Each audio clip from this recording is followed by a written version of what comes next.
जय भोलेनाथ। मैं हूँ राधिका और मेरे YouTube चैनल पर आप सभी का हार्दिक स्वागत है। आजकल आप सुबह के समय शिव महापुराण की कथाएं नहीं सुन पा रहे होंगे, जिसके लिए अगर हो सके तो मुझे क्षमा कीजिएगा। आप कभी भी दिन के समय इन कथाओं को सुन सकते हैं, लेकिन जैसा कि मैं आपको बता चुकी हूँ कि आप हमारे चैनल पर केवल शिव पुराण या भागवत कथा ही नहीं बल्कि हमारे धर्म में प्रचलित जितने भी व्रत और त्योहार हैं उन सभी की पूजा विधि और कथा की जानकारी भी प्राप्त करते रहते हैं।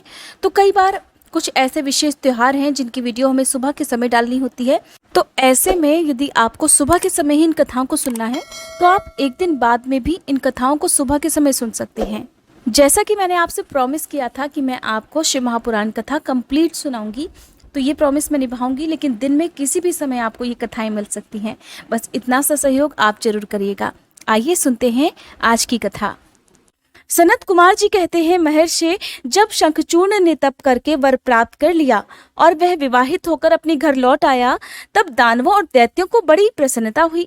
वे सभी असुर तुरंत ही अपने लोक से निकलकर अपने गुरु शुक्राचार्य को साथ लेकर दल बनाकर उनके निकट आए और विनय पूर्वक उसे प्रणाम करके अनेकों प्रकार से आदर प्रदर्शित करते हुए उसका स्तवन करने लगे। फिर उसे अपना तेजस्वी स्वामी मानकर अत्यंत प्रेम भाव से उसके पास ही खड़े हो गए। उधर दंभ कुमार शंखचूर्ण ने भी अपने कुलगुरु शुक्राचार्य को आया हुआ देखकर बड़े आदर और भक्ति के साथ उन्हें साष्टांग प्रणाम किया। फिर गुरु शुक्राचार्य ने समस्त असुरों के साथ सलाह करके उनकी सम्मति से शंखचूड़ को दानवों और असुरों का अधिपति बना दिया। दंभपुत्र शंखचूड़ प्रतापी और वीर तो था ही, उस समय असुर राज्य पर अभिषिक्त होने के कारण वह असुरराज विशेष रूप से शोभा पाने लगा। तब उसने सहसा देवताओं पर आक्रमण करके वेग पूर्वक उनका संहार करना आरंभ कर दिया। सभी देवता मिलकर भी उसके उत्कृष्ट तेज को सहन नहीं कर सके और वे समरभूमि से भाग चले। दीन होकर यत्र तत्र पर्वतों की खोहों में जा छुपे। उनकी स्वतंत्रता जाती रही। वे शंखचूर्ण के वशवर्ती होने के कारण प्रभाहीन हो गए। इधर शूरवीर प्रतापी दंभ कुमार दानवराज शंखचूर्ण ने भी संपूर्ण लोकों को जीतकर देवताओं का सारा अधिकार छीन लिया। वह त्रिलोकी को अपने अधीन करके संपूर्ण लोकों पर शासन करने लगा और स्वयं इंद्र बनकर सारे यज्ञ भागों को भी हड़पने लगा तथा अपनी शक्ति से कुबेर, सोम, सूर्य, अग्नि, यम और वायु आदि के अधिकारों का भी पालन कराने लगा। उस समय महान बल पराक्रम से संपन्न महावीर शंखचूड़ समस्त देवताओं, असुरों, दानवों, राक्षसों, गंधर्वों, नागों, किन्नरों, मनुष्यों और त्रिलोकी के अन्यान्य प्राणियों का एक छत्र सम्राट था। इस प्रकार महान राजेश्वर शंखचूड़ बहुत वर्षों तक संपूर्ण भुवनों के राज्य का उपभोग करता रहा। उसके राज्य में न अकाल पड़ता था, न महामारी और न अशुभ ग्रहों का ही प्रकोप होता था। आदि व्याधियां भी अपना प्रभाव नहीं डाल पाती थी। इस प्रकार सारी प्रजा सदा सुखी रहती थी। पृथ्वी बिना जोते ही अनेक प्रकार के धान्य उत्पन्न करती थी। नाना प्रकार की औषधियां उत्तम उत्तम फलों और रसों से युक्त थी। उत्तम उत्तम मणियों की खदानें थी। समुद्र अपने तटों पर निरंतर ढेर के ढेर रत्न बिखरते रहते थे। वृक्षों में सदा पुष्प फल लगे रहते थे। सरिताओं में सुस्वादु नीर बहा करता था। देवताओं के अलावा सभी जीव सुखी थे। उनमें किसी प्रकार का विकार नहीं उत्पन्न हुआ था। चारों वर्णों और आश्रमों के लोग अपने अपने धर्म में स्थित रहते थे। इस प्रकार जब वह त्रिलोकी का शासन कर रहा था उस समय कोई भी दुखी नहीं था। केवल देवता भ्रातृद्रोहवश दुख उठा रहे थे। मुने, महाबली शंखचूड़ गोलोक निवासी श्री कृष्ण का परम मित्र था। साधु स्वभाव वाला वह सदा श्री कृष्ण की भक्ति में तत्पर रहा करता था। पूर्व शापवश उसे दानव की योनि में जन्म लेना पड़ा, परंतु दानव होने पर भी उसकी बुद्धि दानव की सी नहीं थी। प्रिय व्यास जी, फिर जो पराजित होकर राज्य से हाथ धो बैठे थे वे सभी सुरगण तथा ऋषि परस्पर मंत्रणा करके ब्रह्मा जी की सभा में चले। वहां पहुंचकर उन्होंने ब्रह्मा जी का दर्शन किया और उनके चरणों में अभिवादन करके विशेष रूप से उनकी स्तुति की। फिर बड़ी व्याकुलता से अपना सारा वृतांत उन्हें कह सुनाया। तब ब्रह्मा जी उन सभी देवताओं और मुनियों को ढांढस बताकर उन्हें साथ लेकर सत्पुरुषों को सुख प्रदान करने वाले वैकुंठ लोक को चल पड़े। वहां पहुंचकर देवगणों सहित ब्रह्मा जी ने रमापति का दर्शन किया। उनके मस्तक पर किरीट सुशोभित था, कानों में कुंडल झिलमिला रहे थे और कंठ वनमाला से विभूषित था। वे चतुर्भुज देव अपनी चारों भुजाओं में शंख, चक्र, गदा और पद्म धारण किए हुए थे। श्री विग्रह पर पीतांबर शोभा दे रहा था और सनंद आदि सिद्ध उनकी सेवा में नियुक्त थे। ऐसे सर्वव्यापी विष्णु की झांकी करके ब्रह्मा आदि देवताओं तथा मुनीश्वरों ने उन्हें प्रणाम किया और फिर भक्ति पूर्वक हाथ जोड़कर वे उनकी स्तुति करने लगे। देवता बोले, सामर्थ्यशाली वैकुंठाधिपति, आप देवों के भी देव और लोकों के स्वामी हैं। आप त्रिलोकी के गुरु हैं। हे श्री हरि, हम सब आपकी शरण में हैं, हमारी रक्षा कीजिए। अपनी महिमा से कभी च्युत न होने वाले ऐश्वर्यशाली त्रिलोकेश, आप ही लोकों के पालक हैं। हे गोविंद, लक्ष्मी आप में ही निवास करती हैं और आप अपने भक्तों के प्राण स्वरूप हैं। आपको हमारा नमस्कार है। इस प्रकार स्तुति करके सभी देवता श्री हरि के आगे रो पड़े। उनकी बात सुनकर श्री हरि ने श्री ब्रह्मा जी से कहा, हे ब्राह्मण, ये वैकुंठ योगियों के लिए भी दुर्लभ है। तुम यहाँ किस लिए आए हो? तुम पर कौन सा कष्ट आ पड़ा है, वह यथार्थ रूप से मेरे सामने वर्णन करो। सनत कुमार जी कहते हैं, हे मुने, श्री हरि का ऐसा वचन सुनकर ब्रह्मा जी ने विनम्र भाव से सिर झुकाकर उन्हें बारंबार प्रणाम किया और अंजलि बांधकर परमात्मा विष्णु के समक्ष स्थित होकर देवताओं के कष्ट से भरी हुई शंखचूड़ की सारी करतूत कह सुनाई। तब समस्त प्राणियों के भावों के ज्ञाता भगवान श्री हरि उस बात को सुनकर हंस पड़े और ब्रह्मा जी से उस रहस्य का उद्घाटन करते हुए बोले, हे कमल योनि, मैं शंखचूड़ का सारा वृतांत जानता हूँ। पूर्व जन्म में वह महातेजस्वी गोप था जो मेरा भक्त था। मैं उसके वृतांत से संबंध रखने वाले इस पुरातन इतिहास का वर्णन करता हूँ, सुनो। इसमें किसी प्रकार का संदेह नहीं करना चाहिए। भगवान शंकर सभी का कल्याण करेंगे। गोलोक में मेरे ही रूप श्री कृष्ण रहते हैं। उनकी स्त्री श्री राधा नाम से विख्यात है। वह जगत जननी तथा प्रकृति की परमोत्कृष्ट पांचवी मूर्ति है। वही वहां सुंदर रूप से विहार करने वाली है। उनके अंग से अद्भुत बहुत से गोप और गोपियां भी वहां निवास करती हैं। वे नित्य राधा कृष्ण का अनुवर्तन करते हुए उत्तम उत्तम क्रीड़ाओं में तत्पर रहते हैं। वही गोप इस समय शंभु की इस लीला से मोहित होकर शापवश अपने को दुख देने वाली दानवी योनि को प्राप्त हो गया है। श्री कृष्ण ने पहले से ही रुद्र के त्रिशूल से उसकी मृत्यु निर्धारित कर दी है। इस प्रकार वह दानव देह का परित्याग करके पुनः कृष्ण पार्षद हो जाएगा। देवेश, ऐसा जानकर तुम्हें भय बिल्कुल नहीं करना चाहिए। चलो हम दोनों ही शंकर जी की शरण में चलें। वे शीघ्र ही कल्याण का विधान करेंगे। अब हमें, तुम्हें और समस्त देवों को निर्भय हो जाना चाहिए। सनत कुमार जी कहते हैं, मुने, ऐसा कहकर ब्रह्मा सहित विष्णु शिवलोक को चले। मार्ग में मन ही मन भक्त वत्सल सर्वेश्वर शंभु का वे स्मरण करते जा रहे थे। व्यास जी, इस प्रकार से वे रमापति विष्णु जी श्री ब्रह्मा जी के साथ उसी समय उस शिवलोक में जा पहुंचे जो महान, दिव्य, निराधार और भौतिकता से रहित है। वहां पहुंचकर उन्होंने शिव जी की सभा का दर्शन किया। वह ऊंची और उत्कृष्ट प्रभाव वाली सभा प्रकाश युक्त शरीरों वाले शिव पार्षदों से घिरी होने के कारण विशेष रूप से शोभित हो रही थी। उन पार्षदों का रूप सुंदर कांति से युक्त महेश्वर के रूप का सदृश था। उनके 10 भुजाएं थी, 5 मुख और 3 नेत्र थे। गले में नील चिन्ह तथा शरीर का वर्ण अत्यंत गौर था। वे सभी श्रेष्ठ रत्नों से युक्त रुद्राक्ष और भस्म के आभरण से विभूषित थे। वह मनोहर सभा नवीन चंद्रमंडल के समान आकार वाली और चौकोर थी। उत्तम उत्तम मणियों तथा हीरों के हारों से वह सजाई गई थी। अमूल्य रत्नों के बने हुए कमल पत्रों से सुशोभित थी। उसमें मणियों की जालियों से युक्त गवाक्ष बने थे, जिससे वह चित्र विचित्र दिख रही थी। शंकर जी की इच्छा से उसमें पद्मराग मणि जड़ी हुई थी, जिससे वह अद्भुत सी लग रही थी।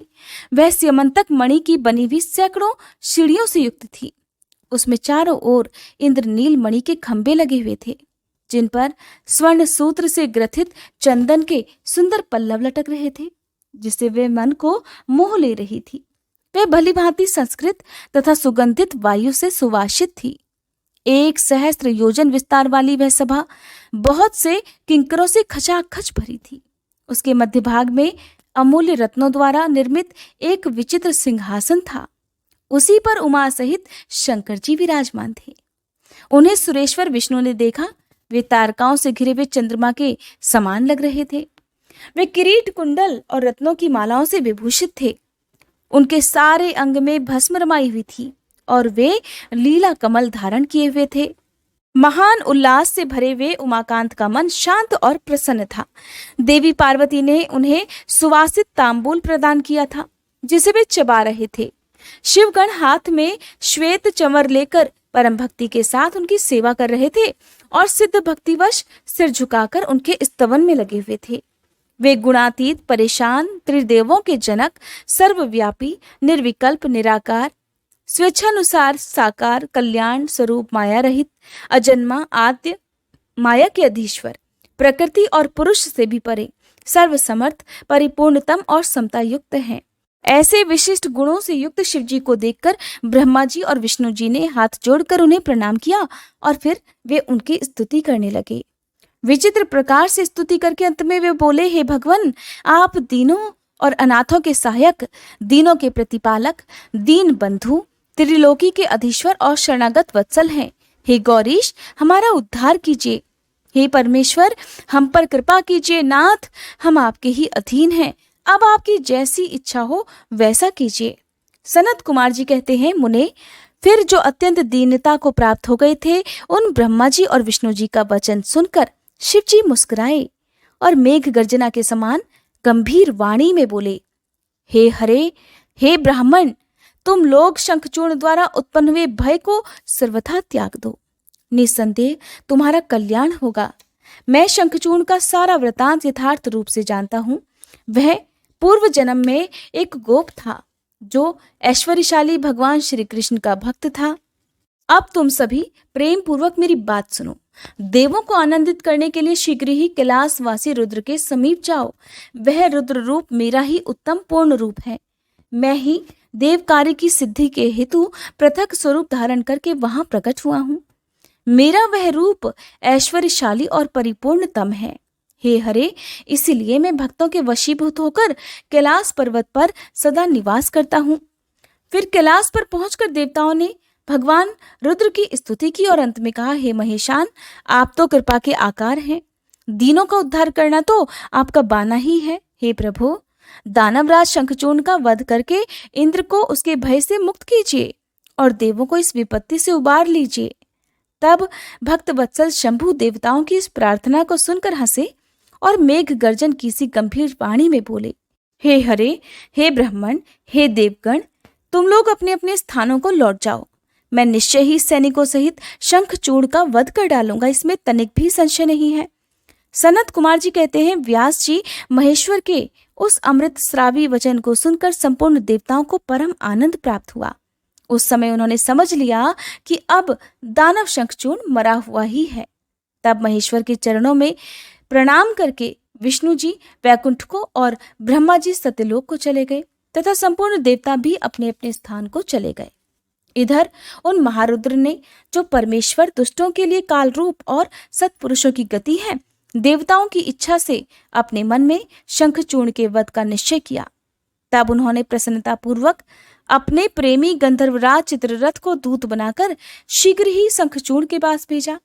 चित्ररथ ने वहां जाकर शंखचूर्ण को खूब समझाकर कहा, परंतु उसने बिना युद्ध किए देवताओं को राज्य लौटाना स्वीकार ही नहीं किया और कहने लगा, मैंने ऐसा दृढ़ निश्चय कर लिया है कि मैं महेश्वर के साथ युद्ध किए बिना ना तो राज्य ही वापस दूंगा और न ही अधिकारों को लौटाऊंगा।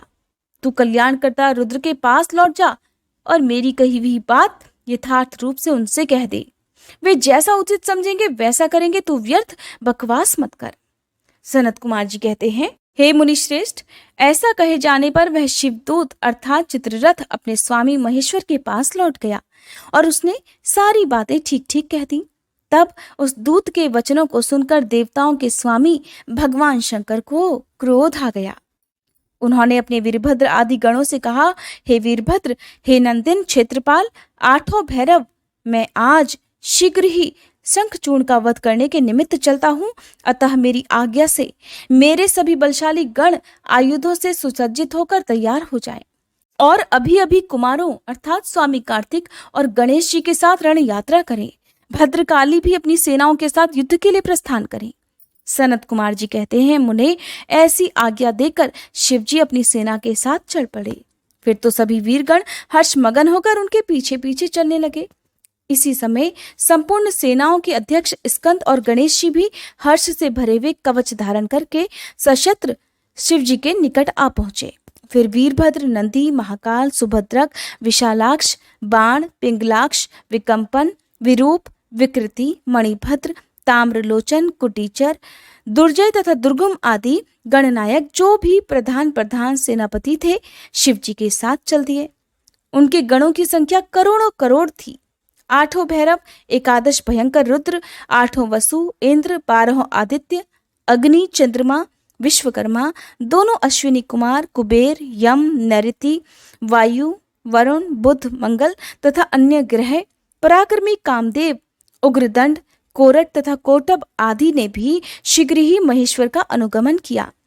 स्वयं महेश्वरी देवी भद्रकाली भी 100 भुजा धारण करके शिवजी के साथ चली। वे उत्तमोत्तम रत्नों से बने हुए विमान पर आरूढ़ थीं। उनके शरीर पर लाल चंदन का अनुलेप लगा था और लाल वस्त्र शोभा पा रहा था। वे हर्षमगन होकर हंसती, नाचती और उत्तम स्वर से गान करती हुई अपने भक्तों को अभय और शत्रुओं को भय प्रदान कर रही थी। उनकी 1 योजन लंबी भीषण आकार जिह्वा लपलपा रही थी। वे अपने हाथों में शंख, चक्र, गदा, पद्म, ढाल, तलवार, धनुष, बाण, गोलाकार खप्पर, त्रिशूल, 1 योजन लंबी शक्ति, मुदगर, मूसल, वज्र, खड्ग, तीखा फलक, नागपाश, गंधर्वास्त्र, ब्रह्मास्त्र, काल, महानल, महेश्वरास्त्र, यमदंडास्त्र और अन्य दिव्य अस्त्र तथा सैकड़ों दिव्यास्त्र धारण किए हुए थी। करोड़ों योगिनियां तथा डाकिनियां उनके साथ थीं। फिर भूत, प्रेत, पिशाच, कुष्मांड, ब्रह्म राक्षस, बेताल राक्षस, यक्ष और किन्नर आदि से घिरे हुए स्कंद जी ने पिता के पास आकर उन चंद्रशेखर को प्रणाम किया और उनकी आज्ञा से पार्श्वभाग में स्थित होकर सहायक का स्थान ग्रहण किया। फिर रुद्र रूपधारी शंभु अपनी सारी सेना को एकत्र करके शंखचूर्ण के साथ लोहा लेने के लिए निर्भयता पूर्वक आगे बढ़े और देवताओं का उद्धार करने के लिए चंद्रभागा नदी के तट पर मनोहर वट वृक्ष के नीचे जाकर खड़े हो गए। व्यास जी उधर जब शिवदूत चला गया, तब प्रतापी शंखचूर्ण ने महल के भीतर जाकर तुलसी से वे सारी वार्ता कह सुनाई। शंखचूर्ण ने कहा, हे देवी, शंभु के दूत के मुख से युद्ध के लिए आमंत्रण सुनकर मैं युद्ध के लिए उद्यत हुआ हूं और उनसे जूझने के लिए अब मैं निश्चय ही जाऊंगा। तुम इसके लिए मुझे आज्ञा दो। ऐसा कहकर उस ज्ञानी ने अपनी प्रिया को नाना प्रकार से समझाया। फिर ब्रह्म मुहूर्त में उठकर प्रातः कृत्य समाप्त किया और पहले नित्य कर्म पूरा करके बहुत सा दान दिया। फिर अपने पुत्र को संपूर्ण दानवों के राज्य पर अभिषिक्त करके उसे अपनी पत्नी, राज्य और सारी संपत्ति समर्पित कर दी। पुनः जब उसकी प्रिया तुलसी रोती हुई उसकी रण यात्रा का निषेध करने लगी, अर्थात उसे इस युद्ध के लिए रोकने लगी, तब राजा शंखचूर्ण ने नाना प्रकार की कथाएं कहकर उसे ढांढस बंधवाया।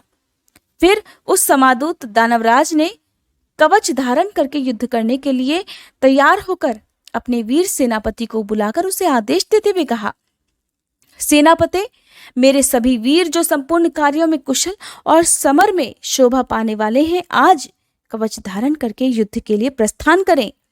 शूरवीर दानवों और दैत्यों की 86 टुकड़ियां तथा बलशाली कंकों की निर्भीक सेनाएं अस्त्र शस्त्र से सुसज्जित होकर नगर से बाहर निकले। करोड़ों प्रकार से पराक्रम प्रकट करने वाले जो असुरों के 50 कुल हैं, वे भी देवों के पक्षपाती शंभु से युद्ध करने के लिए प्रस्थित हों। मेरी आज्ञा से धौम्रों के 100 कुल भी कवच से विभूषित होकर शंभु के साथ लोहा लेने के लिए शीघ्र ही प्रस्थान करें।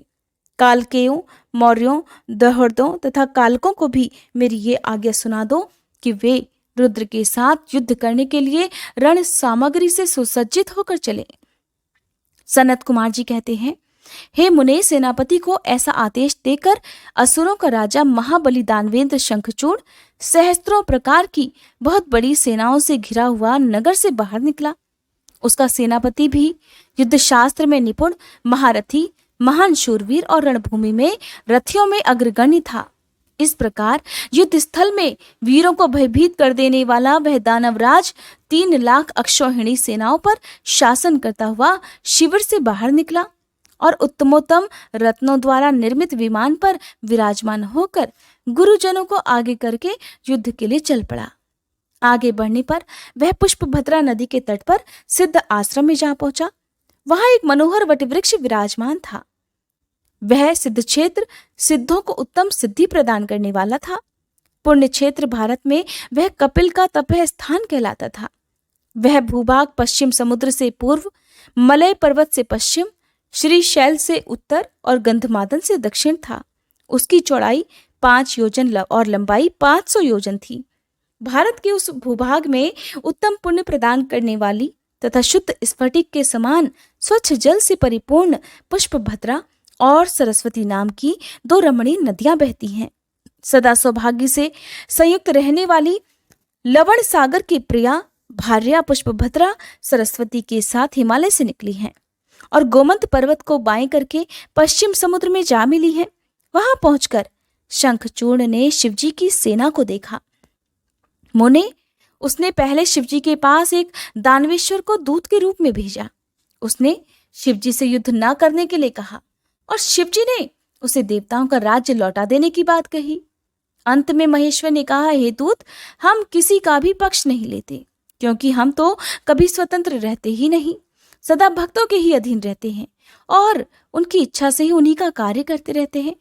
देखो, पूर्व काल में ब्रह्मा जी की प्रार्थना से पहले पहल प्रलय समुद्र में श्री हरि और दैत्य श्रेष्ठ मधु कैटभ का भी युद्ध हुआ था। पुनः भक्तों के हितकारी उन्हीं श्री विष्णु ने देवताओं की प्रार्थना करने पर प्रहलाद के कारण हिरण्यकश्यपु का वध किया था। तुमने ये भी सुना होगा कि पहले जो मैंने त्रिपुरों के साथ युद्ध करके उन्हें भस्म कर डाला था, वह भी देवों की प्रार्थना पर ही हुआ था। पूर्व काल में सर्वेश्वरी जगत जननी का जो शुंभ आदि के साथ युद्ध हुआ था और जिसमें उन्होंने उन दैत्यों का वध कर डाला था, वह भी देवताओं की प्रार्थना करने पर ही घटित हुआ था। वे ही सभी देवगण आज भी ब्रह्मा जी के शरणापन्न हुए थे। तब वे उन देवताओं और श्रीहरि के साथ मेरी शरण में आए थे। हे दूत, इस प्रकार ब्रह्मा, विष्णु और देवगणों की प्रार्थना के वशीभूत होकर देवों का अधीश्वर होने के कारण मैं भी युद्ध करने के लिए ही आया हूं। और तुम भी तो महात्मा श्री कृष्ण के श्रेष्ठ पार्षद हो। अब तक जो जो दैत्य मारे गए हैं, उनमें से कोई भी तुम्हारी समानता नहीं कर सकता। इसलिए राजन, देव कार्य की सिद्धि के लिए तुम्हारे साथ युद्ध करने में मुझे कौन सी बड़ी लज्जा होगी? अर्थात कुछ भी नहीं, क्योंकि मैं ईश्वर हूं और देवताओं ने मुझे विनय पूर्वक भेजा है। अतः तुम जाओ और शंखचूड़ से मेरी ये बात कह दो। वह जैसा उचित समझेगा वैसा करेगा। मुझे तो देवताओं का कार्य करना ही है। ऐसा कहकर कल्याणकर्ता महेश्वर मौन हो गए। तब शंखचूड़ का वह दूत उठा और शंखचूड़ के पास चल दिया। सनत कुमार जी कहते हैं, महर्षि, जब उस दूत ने शंखचूड़ के पास जाकर विस्तार पूर्वक शिवजी का वचन कह सुनाया तथा तत्वतः उनके यथार्थ निश्चय को भी प्रकट किया, तब उसे सुनकर प्रतापी दानवराज शंखचूड़ ने भी परम प्रसन्नता पूर्वक युद्ध को ही स्वीकार किया। फिर तो वह तुरंत ही मंत्रियों सहित रथ पर जा बैठा और उसने अपनी सेना को शंकर जी के साथ युद्ध करने का आदेश दे दिया। इधर अखिलेश्वर शिवजी ने भी तत्काल ही अपनी सेना को और देवों को आगे बढ़ने की आज्ञा दी और स्वयं भी लीलावश युद्ध के लिए सन्नद्ध हो गए। फिर तो शीघ्र ही वह युद्ध भी आरंभ हो गया। उस समय नाना प्रकार के रणवाद्य बजने लगे। वीरों के शब्द और कोलाहल चारों ओर गूंज उठे। मुने, इस प्रकार देवताओं और दानवों का परस्पर युद्ध होने लगा। उस समय वे दोनों सेनाएं धर्म पूर्वक जूझने लगी। स्वयं महेंद्र वृषपर्वा के साथ लड़ने लगे और विप्रचित्ति के साथ सूर्य का धर्म युद्ध होने लगा। विष्णु दंभ के साथ भीषण संग्राम करने लगे। कालासुर से काल, गोकर्ण से अग्नि, कालकेय से कुबेर, मय से विश्वकर्मा, भयंकर से मृत्यु, संहार से यम, कालांबिक से वरुण, चंचल से वायु, घट पृष्ठ से बुध, रक्ताक्ष से शनिश्चर, रत्नसार से जयंत, वर्चागणों से वसुगण, दोनों दीप्तिमानों से दोनों अश्विनी कुमार, धूम्र से नलकुबर, धुरंधर से धर्म, गणकाक्ष से मंगल, शोभाकर से वैश्वानर, पिपिट से मनमथ, गोकामुख, चूर्ण, खड्ग, धूम्र, संघल, प्रतापी विश्व और पलाश नामक असुरों से 12 आदित्य धर्मपूर्वक युद्ध करने लगे। इस प्रकार शिव जी की सहायता के लिए आए हुए अमरों का असुरों के साथ युद्ध होने लगा। 11 महारुद्र महान बल पराक्रम से संपन्न होकर 11 भयंकर असुर वीरों से भिड़ गए। उग्र और चंडादि के साथ महामणि, राहु के साथ चंद्रमा और शुक्राचार्य के साथ बृहस्पति धर्म युद्ध करने लगे। इस प्रकार उस महायुद्ध में नंदीश्वर आदि सभी शिवगण श्रेष्ठ दानवों के साथ संग्राम करने लगे। विस्तार भय से उनका पृथक वर्णन नहीं किया गया है। मुने, उस समय सारी सेनाएं निरंतर युद्ध में व्यस्त थी और शंभु काल्यसुत के साथ वट वृक्ष के नीचे विराजमान थे। उधर शंखचूर्ण भी रत्नाभरणों से विभूषित होकर करोड़ों दानवों के साथ रमणीय रत्न सिंहासन पर बैठा हुआ था। फिर देवताओं तथा असुरों में चिरकाल तक अत्यंत भयंकर युद्ध होता रहा। फिर शंखचूर्ण भी आकर उस भीषण संग्राम में जुट गया। इसी बीच महाबली वीर वीरभद्र समरभूमि में बलशाली शंखचूर्ण से जा भिड़े। उस युद्ध में दानवराज जिन जिन अस्त्रों की वर्षा करता था उनको वीरभद्र खेल ही खेल में अपने बाणों से काट डालते थे। व्यास जी, इसी समय देवी भद्रकाली ने भी समरभूमि में जाकर बड़ा भयंकर सिंहनाद किया। उनके उस शब्द को सुनते ही सभी दानव मूर्छित हो गए। उस समय देवी ने बारंबार अट्टहास किया और मधुपान करके वे रण के मुहाने पर नृत्य करने लगी। उनके साथ ही उग्रदृष्टा, उग्रदंडा, कोटवी और अन्य ने भी मधुपान किया तथा खूब मधु पीकर युद्ध स्थल में नाचना आरंभ कर दिया। उस समय शिवगणों तथा देवों के दलों में महान कोलाहल मच गया। सारा सुर समुदाय बहुत प्रकार से गर्जना करता हुआ हर्षमगन हो गया। फिर काली ने शंखचूर्ण के ऊपर प्रलयकालीन अग्नि की शिखा के समान उद्दीप्त आग्नेयास्त्र चलाया, परंतु दानवराज ने वैष्णवास्त्र से उसे शीघ्र ही शांत कर दिया। तब देवी भद्रकाली ने उस पर नारायणास्त्र का प्रयोग किया। वह अस्त्र दानव शत्रु को देखकर बढ़ने लगा। तब प्रलयाग्नि की ज्वाला के समान जलते हुए नारायणास्त्र को देखकर शंखचूर्ण दंड की भांति भूमि पर लेट गया और बारंबार प्रणाम करने लगा। तब उस दानव को नम्र हुआ देख वह अस्त्र निवृत्त हो गया। तत्पश्चात देवी ने उस पर मंत्रपूर्वक ब्रह्मास्त्र छोड़ा। उस अस्त्र को प्रज्वलित हुआ देख दानवराज ने भूमि पर खड़े होकर उसे प्रणाम कर दिया और ब्रह्मास्त्र से ही उसका निवारण कर दिया। फिर वह दानवराज कुपित हो उठा और वेग पूर्वक अपने धनुष को खींचकर देवी के ऊपर मंत्र पाठ करते हुए दिव्यास्त्रों की वर्षा करने लगा। भद्रकाली समरभूमि में अपने विस्तृत मुख को फैलाकर उन अस्त्रों को निगल गईं और अट्टहास पूर्वक गर्जना करने लगी, जिससे दानव भयभीत हो गए। तब शंखचूर्ण ने काली के ऊपर 100 योजन लंबी शक्ति से वार किया, परंतु देवी ने अपने दिव्यास्त्र समूह से उसके 100 टुकड़े कर दिए। इस प्रकार उन दोनों में चिरकाल तक युद्ध होता रहा और सभी देवता तथा दानव दर्शक बनकर उसे देखते रहे। अंत में देवी ने महान कोपावेश से उस पर वेग पूर्वक मुष्टि प्रहार किया। उसकी चोट से वह दानव चक्कर काटने लगा और उसी क्षण मूर्छित हो गया।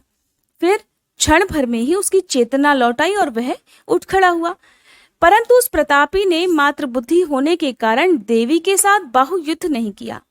तब देवी ने उस दानव को पकड़कर उसे बारंबार घुमाया और बड़े क्रोध से वेग पूर्वक ऊपर को उछाल दिया।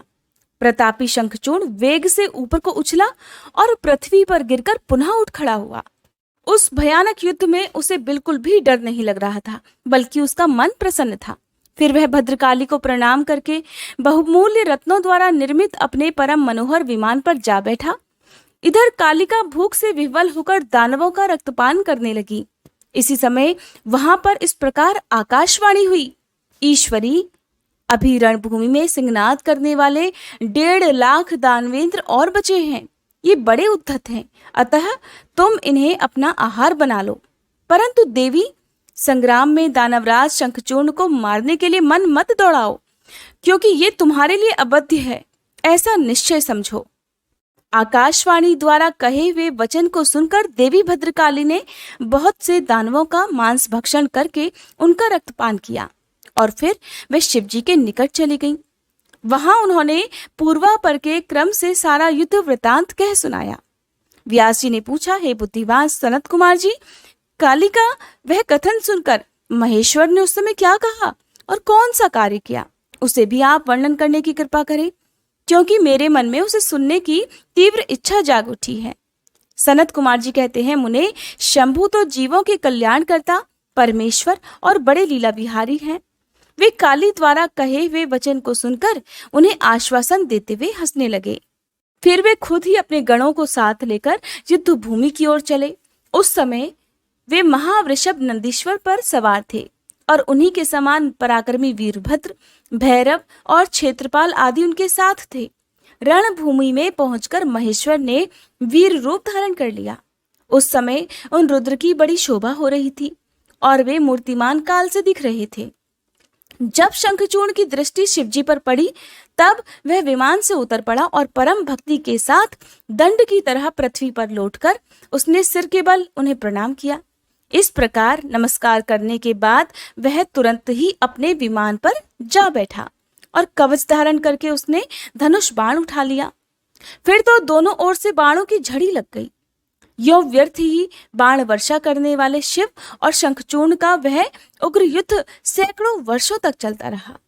अंत में युद्ध स्थल में शंखचूर्ण का वध करने के लिए महाबली महेश्वर ने सहसा अपना वह त्रिशूल उठाया, जिसका निवारण करना बड़े बड़े तेजस्वियों के लिए भी अशक्य है। तब तत्काल ही उसका निषेध करने के लिए इस प्रकार आकाशवाणी हुई, शंकर, मेरी प्रार्थना सुनिए और इस समय इस त्रिशूल को मत चलाइए। ईश, यदि आप क्षण मात्र में पूरे ब्रह्मांड का विनाश करने में सर्वथा समर्थ हैं, फिर इस अकेले दानव शंखचूर्ण की तो बात ही क्या है। फिर भी आप स्वामी के द्वारा देव मर्यादा का विनाश नहीं होना चाहिए। महादेव, आप उस देव मर्यादा को सुनिए और आप उसे सत्य और सफल बनाइए। वह देव मर्यादा ये है कि जब तक इस शंखचूर्ण के हाथ में श्री हरि का परम उग्र कवच वर्तमान रहेगा और इसकी पतिव्रता पत्नी अर्थात तुलसी का सतीत्व अखंडित रहेगा, तब तक इस पर जरा और मृत्यु अपना प्रभाव नहीं डाल सकेंगे। अतः हे जगदीश्वर शंकर, ब्रह्मा के इस वचन को सत्य कीजिए।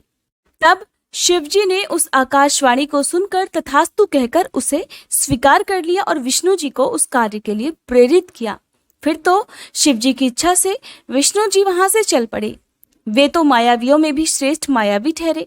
अतः उन्होंने एक वृद्ध ब्राह्मण का वेश धारण किया और शंखचूर्ण के निकट जाकर उससे इस प्रकार कहा, हे दानवेंद्र, इस समय मैं याचक होकर तुम्हारे पास आया हूं, तुम मुझे भिक्षा दो। दीनवत्सल, अभी मैं अपने मनोरथ को प्रकट नहीं करूंगा। जब तुम देना स्वीकार कर लोगे, तब पीछे मैं उसे बताऊंगा और तब तुम उसे पूर्ण कर देना। ब्राह्मण की बात सुनकर राजेंद्र शंखचूर्ण का मुख और नेत्र प्रसन्नता से खिल उठे। जब उसने ओम कहकर उसे स्वीकार कर लिया, तब ब्राह्मण ने छल पूर्वक कहा, मैं तुम्हारा कवच चाहता हूं। ये सुनकर ऐश्वर्यशाली दानवराज शंखचूर्ण ने, जो ब्राह्मण भक्त और सत्यवादी था, वह दिव्य कवच जो उसे प्राणों के समान था, वह ब्राह्मण को दे दिया। इस प्रकार श्री हरि ने माया द्वारा उससे वह कवच ले लिया और फिर शंखचूर्ण का रूप धारण करके वे तुलसी के पास जा पहुंचे। वहां जाकर सबकी आत्मा और तुलसी के नित्य स्वामी श्री हरि ने शंखचूर्ण रूप से उसके शील का हरण कर लिया। उसी समय श्री विष्णु भगवान ने शंभु से अपनी सारी बात कह सुनाई। तब शिवजी ने शंखचूर्ण के वध के निमित्त अपना उद्दीप्त त्रिशूल हाथ में लिया। परमात्मा शंकर का वह विजय नामक त्रिशूल अपनी उत्कृष्ट प्रभाव बिखेर रहा था। उससे सारी दिशाएं, पृथ्वी और आकाश प्रकाशित हो उठे। वह मध्याह्नकालीन करोड़ों सूर्यों तथा प्रलयाग्नि की शिखा के समान चमकीला था। उसका निवारण करना सर्वथा असंभव था। वह दुर्धर्ष, कभी व्यर्थ न होने वाला और शत्रुओं का संहारक था।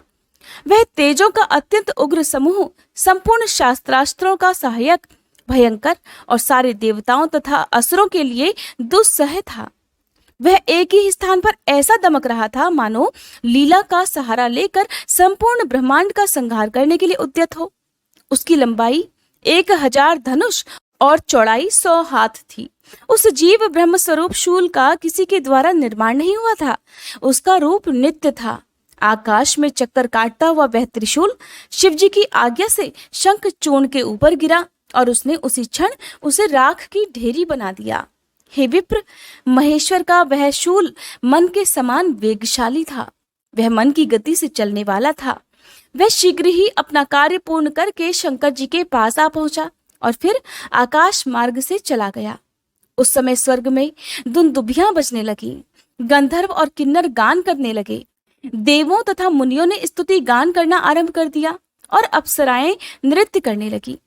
शिव जी के ऊपर लगातार पुष्पों की वर्षा होने लगी और ब्रह्मा, विष्णु, इंद्र आदि देवता तथा मुनिगण उनकी प्रशंसा करने लगे। दानवराज शंखचूर्ण भी शिव जी की कृपा से शाप मुक्त हो गया और उसे उसके पूर्व अर्थात श्री कृष्ण पार्षद रूप की प्राप्ति हो गई। शंखचूर्ण की हड्डियों से शंख जाति का प्रादुर्भाव हुआ। जिस शंख का जल शंकर के अलावा देवताओं के लिए प्रशस्त माना जाता है।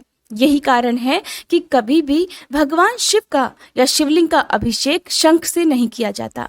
महामुने श्री हरि और लक्ष्मी जी को तथा उनके संबंधियों को शंख और शंख द्वारा अर्पित किया गया जल अत्यंत प्रिय है, किंतु शिव जी के लिए कभी नहीं।